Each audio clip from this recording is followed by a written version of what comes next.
Учебната година и школските активности завршија, учениците се на заслужен одмор, меѓутоа она што сакам да проговориме е екстерното оценување.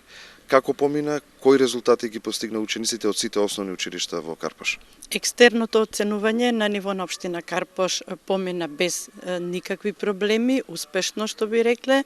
Во однос на резултатите можеме да се пофалиме дека основното училиште Лазо Трповски на градско ниво има освоен прво училиште со најдобри резултати, второ е основното училиште Војдан Чернодрински, а трето е училиштето Петар Попарсов. Во однос на резултатите кои што се постигнати на државно ниво, нашите училишта со заеднички резултати, ние сме на 4-то место на државно ниво.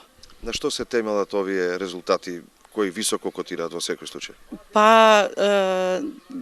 Се знае дека тоа се резултатите од успехот на учениците. Предпоставувам и верувам, резултатите покажуваат дека учениците дале малку поголемо внимание на екстерното оценување.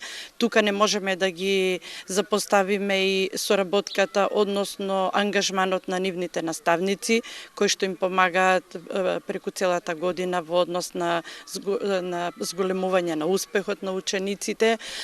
Исто така морам да напоменам дека сите 10 основни училишта се во добра состојба во општина Карпош.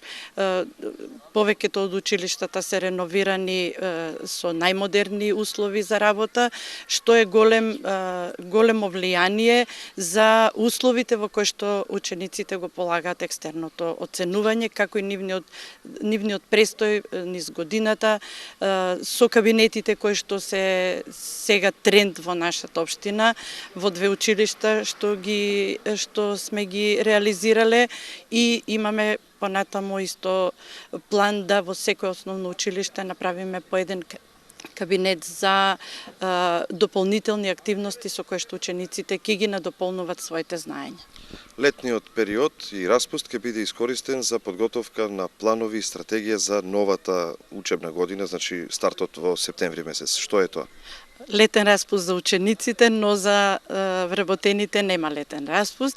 Значи, ние мораме да се подготвиме, да се директорите од основните училишта и нивните тимови да ги разгледаат техничките проблеми што ги имат во училиштата, доколку некаде има тоа да се санира со поддршка на општината, се разбира. Општината ќе продолжи да си ги реализира другите тековни активности поврзани со училиштата.